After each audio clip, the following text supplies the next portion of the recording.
Tudo entendido? Então vamos para a análise da ordenação por inserção, ou seja, do nosso insert sort, tá? Então, o primeiro passo que a gente vai fazer aqui vai ser calcular o tempo dele. Tudo bem? Então, como é que a gente vai calcular? Claro, o tempo dele seria o número de passos dele, né? Então vamos lá, professor. Como é que a gente faz isso, ok? Então, a gente pode pensar que um passo ele é uma linha do seu algoritmo, tudo bem? Então, é evidente que tem algumas linhas que você vai ter mais trabalho, ou seja, que você vai gastar mais tempo do que outros, né? Então, um passo aqui, eles não têm exatamente o mesmo tempo, tá? Mas assim, eles podem se repetir, tá? Então, lembra que a gente tem 8 linhas lá no nosso insert sort. Então, basicamente, o que a gente tem que fazer é calcular, né, quantas vezes cada uma dessas linhas se repetem, tá? Tudo bem? Então, para ser fiel, mas para você calcular o tempo, né, você pega o custo de cada linha e depois você calcula quantas vezes cada uma dessas linhas se repetem, tá? Então, eu vou colocar aqui na nossa lousa virtual, ok? Então, eu vou fazer o seguinte, né? Eu vou dizer que o custo aqui de tempo, né, de cada linha, e depois eu vou colocar aqui o QTD, que seria a quantidade de vezes que cada uma dessas linhas se repetem, tá? Então, o custo de cada uma dessas linhas aqui vai depender da sua implementação, tudo bem, do seu computador, então tem vários fatores que podem fazer aí, eles são diferentes, tá? Não é exatamente o mesmo valor para cada situação que você está. Okay? Então vamos supor o seguinte, que essa primeira linha, né, ela tem um custo C1, tá? Então eu não sei, então suponha lá que ela tem um certo custo C1. Então a linha 2 tem um custo C2. A linha 3, lembra que era um comentário, aqui eu nem coloquei o comentário, tá? Então tem custo 0. Okay? Então dando prosseguimento, você vai ter o C4 para a linha 4, C5 para a linha 5 e assim por diante, tá? Então vai ter o C6, o C7 e o C8. Agora a gente vai para a quantidade de vezes que cada linha se repete, tudo bem? Então a linha 1, ela vai do 2 até o N. Do 2 até o N, ela vai fazer alguma coisa aqui, né? Então lembra que o J ele vai incrementando, ele vai do 2, 3, 4, 5, 6 até o N. Quando ele chegar no N, ele ainda vai executar o que está nessa linha aqui embaixo, tudo bem? Só que ele vai incrementar uma última vez, ou seja, ele vai para o N mais 1, aí ele vai verificar que já passou do N. Como ele já passou do N, não faz mais sentido ele executar, ou seja, ele vai do 2 até o N. Do 2 até o N, você tem N-1 passos, né? Vamos dizer assim, ele tem essa quantidade de vezes que ele se repete, né? Porque vai do 2 até o N. Só que como ele faz ele vai até o N mais 1, né? O J ele chega até o N mais 1, mas lembra que no N mais 1 ele não vai executar isso daqui não, tá? Então ele vai do 2 até o N mais 1, ou seja, essa linha aqui ela vai se repetir N vezes, tá? Então você tem N repetições aqui dessa linha C2. Não, C1, tá? Desculpa. Então a linha C2, não, a linha 2, né? Aqui, você vai pegar essa linha aqui, ela vai se repetir quando enquanto J for menor do que N mais 1, ou seja, ele vai C2, 3, 4, 5, 6 até o N, ok? Então vai do 2 até o N, o número de repetições que essa linha 2 ela vai fazer, ou seja, ela vai ter N menos 1 repetições. Ou então você pode pensar que ela vai se repetir essa quantidade de vezes aqui que a primeira linha se repete, menos uma vez que é o da última verificação de quando o J ele foi igual a N mais 1. Tá? Então, quando o J chega a ser N mais 1, ele só vai fazer a verificação na linha 1 e não vai fazer mais nada aqui embaixo. Tá? Ou seja, essa linha 2 aqui, ela vai se repetir a mesma quantidade de vezes que a linha 1, só que menos a última vez. Ou seja, se a linha 1 se repete n vezes, então a linha 2 vai se repetir n-1, tá? A linha 3 também, análoga ao 2. A linha 4 também, análoga ao 2. Então, a linha 5 aqui, ela vai depender do seu vetor, porque ela tem essa condição aqui, ó, que vai verificar dentro lá do seu vetor. É evidente que a chave também está dentro do seu vetor, tá? Então, o fato é que, como depende do vetor, eu não sei qual é o vetor, pode ser um vetor qualquer, eu vou fazer como eu fiz aqui, ó, nos custos aqui, tá? Então, como pode ser qualquer computador, pode ser qualquer linguagem, tudo bem? Quando você for lá fazer a sua implementação, e eu não sei, eu disse que era C1, C2, né? C2, então aqui eu vou fazer a mesma coisa, né? Quando o J for igual a 2, então eu vou pegar pelo valor de J, tá? Eu vou dizer que essa linha 5 aqui, ela vai se repetir um certo número de vezes que eu vou chamar de T2, tá? Então, eu vou dizer que ela vai se repetir quando tem aqui o J é igual a 2, então eu vou dizer que ela se repete T duas vezes, tá? Depois, eu vou fazer o mesmo lá quando o J é igual a 3, tá? Então, eu calculo o número de vezes que ela vai se repetir quando o J é igual a 3. Então, eu vou chamar de T3, ok? Como eu quero a quantidade total, então eu vou somando. Ó. Então eu boto o T2 mais o T3. Aí, quando o J for igual a 4, eu vou dizer o T4, tá? Então assim eu vou indo. Então lembra aqui que, vamos supor assim, você está no J igual a 100, sei lá, que seria equivalente a você puxar a carta 100. Você pode voltar 50 cartas, né? Tudo bem, você pode afastar 50 cartas e depois colocar o cara que está nessa posição 100 lá entre essas 50 que você afastou e as outras que você não afastou, tá? Aí pode ser que na posição 101 simplesmente você não afaste nada, tá? Então seria aí, né? Equivalente você dizer que o T100, né? Ou seja, a quantidade de vezes que você repete essa linha 5 quando o J é igual a 100, né? É maior do que o T101, tudo bem? Ok, mas o fato é, você faz isso, né? Então, você faz esse somatório, né? Então, eu vou colocar aqui, ó, até o Tn, tudo bem? Que é a última carta que você está puxando, que seria a enésima carta, tudo bem? Então, deixa eu só rearrumar aqui, ó.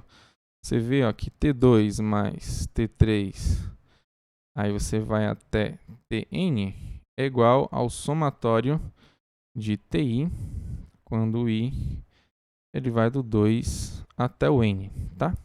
Então, simplesmente eu vou colocar, em vez de colocar mais ou mais ou mais, eu vou colocar esse somatório aqui, tá? Eu pego o somatório I igual a 2 até o N, tá? E você coloca o TI aqui. Então, essa é a quantidade de vezes que você vai repetir a linha 5, ok? Então, professor, então como é que fica a linha 6 e a linha 7? Tudo bem? Aí eu vou ter o mesmo raciocínio, tá? Então, que eu tive aqui do for, né, que é da linha 1, para a linha 2, tudo bem? Então, essa linha 5 aqui, você vai repetir um certo número de vezes, e a última vez, né, a última vez que você for repetir essa linha, é que você não vai repetir esses dois comandos aqui embaixo, ok? Então, enquanto for verdadeiro, você vai repetindo a linha 6 e 7. Você repete, repete, repete junto, né? Aí, na última vez que você faz essa linha aqui, é porque você tem que essa sentença aqui é falsa e logo você vai pular para a linha 8, tá? Então, é a quantidade de vezes que você teve lá na linha 5, né? é menos 1, tudo bem? Menos 1 para esses dois caras aqui de baixo, tá? Agora, tenho aqui um pequeno detalhe, né? Porque você vai ter que considerar o J, tudo bem? Então, quando o J for igual a 2, você tem um certo número de repetições aqui dessa linha. Aí, dessas linhas aqui, você vai ter o mesmo número menos 1. Ou seja, o número que você tem quando t é igual a 2 é o T2, só que você vai colocar um menos 1 aqui. Tudo bem? Depois você vai para o J igual a 3, tem esse número de repetições aqui. Aí você coloca o menos 1 aqui também, tá? Ó. Então, vai ser esse aqui, T2 menos 1, mais T3 menos 1. Então, seguindo a mesma ideia, né? Você vai chegar até no Tn menos 1, ok? Então, aqui, ó, basicamente, o 6 e o 7, né? Aqui, ambas essas linhas aqui, você tem que vai variar o i do 2 até o n. Aí você coloca o t i menos 1, ok? Então, basicamente é isso, tá? Voltando aí, dando continuação aqui na linha 8, né? Você tem a linha 8, você pega o mesmo raciocínio aqui da linha 2, 3 e 4. Ou seja, elas vão repetir, essa linha vai repetir n menos 1 vezes. Tá? E como é que fica o tempo, professor? Basicamente, você vai multiplicar aqui o custo de cada linha pela quantidade de vezes que ela se repete. Tá? Só isso. Então, C1 vezes N mais C2 vezes N menos 1. O do C3 não vou colocar porque é 0, né? Então, mais C4 vezes N menos 1 mais C5 vezes esse cara aqui. Depois, o C6 e o C7 vezes esse cara aqui. E o C8 vezes o N menos 1, tá? Então, vamos fazer isso aqui agora, tá? Então, o tempo geral aqui, ó, vai ser C1 vezes N, mais C2 vezes N menos 1, mais C4 vezes N menos 1. Eu não botei o C3 porque o C3 é igual a 0, tá? Aí tem o C5 vezes o somatório de I igual a 2 até N de TI, mais C6 vezes o somatório, que é parecido, né? Só que é TI menos 1. O C7 também vezes esse somatório igual a 2 Tn de TI menos 1. Ok? Mais o C8 vezes N menos 1. Okay? Então, esse aqui é o tempo do insertion sort, tá? Então, esse aqui é o tempo geral, ok? Então, voltando aqui para os nossos slides, né? A gente já fez o tempo do insertion sort. Agora a gente vai fazer, né, o cálculo da complexidade de melhor caso, ok? Então, vamos voltar aqui para o nosso tempo aqui geral, né? Aqui a gente tem que fazer agora o melhor caso, né? Então, como é que vai funcionar o melhor caso aqui? Então, no melhor caso, qual é? É sempre você pegar a carta e você não afastar nenhuma outra. Ok? Então, puxa uma carta, simplesmente coloca lá atrás. Porque o principal tempo lá do que vai te gerar muito tempo é você ficar afastando as outras cartas que já estão em cima da mesa. Ok? Então, no melhor caso, você vai sempre afastando. Ok? Então, então, basicamente seria o vetor ordenado, né? Você já está pegando o cara que já está ordenado. Você sempre está pegando uma carta maior do que a que você já tem em cima da mesa, tá? Então, simplesmente você já tem isso, tá? Então, o tempo aqui total no nosso algoritmo, né? Qual vai ser, né?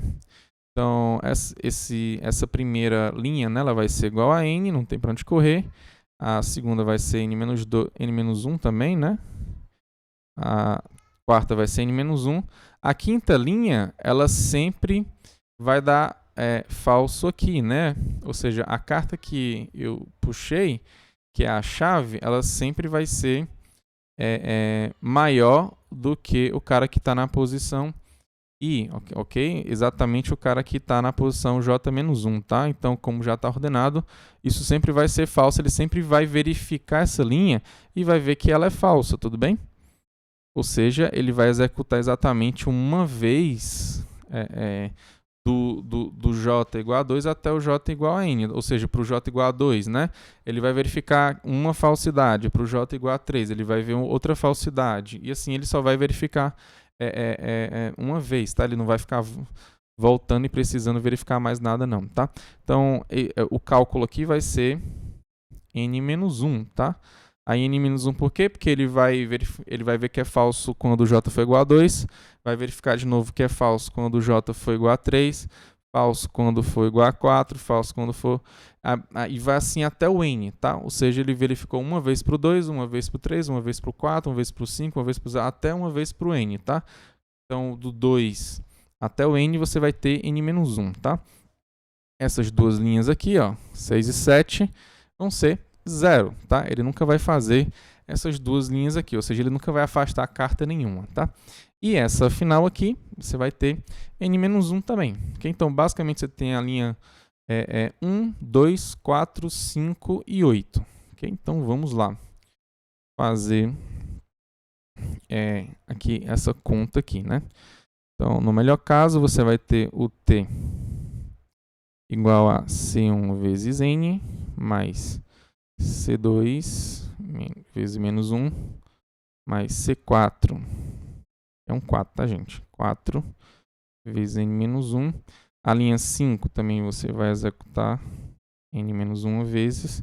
A linha 6 e 7 você não vai executar, não vou colocar. Mas a linha C8 você vai executar N menos 1 vezes também. Ok? Então, fazendo aqui, ó, vou fazer as contas aqui, tá? Então, você tem C1 vezes N, mas eu vou aplicar a distribuição aqui. Então, ficou C2 vezes N, depois o C2 vezes menos 1, que é menos C2, tá? Então, você fica C2 vezes N menos C2 mais C4 vezes N menos C4 mais C5 vezes N menos C5 mais C8 vezes N menos C8. Tá? Então, aqui eu vou colocar em evidência o N, ó. Tudo bem? Então, o N eu vou colocar em evidência.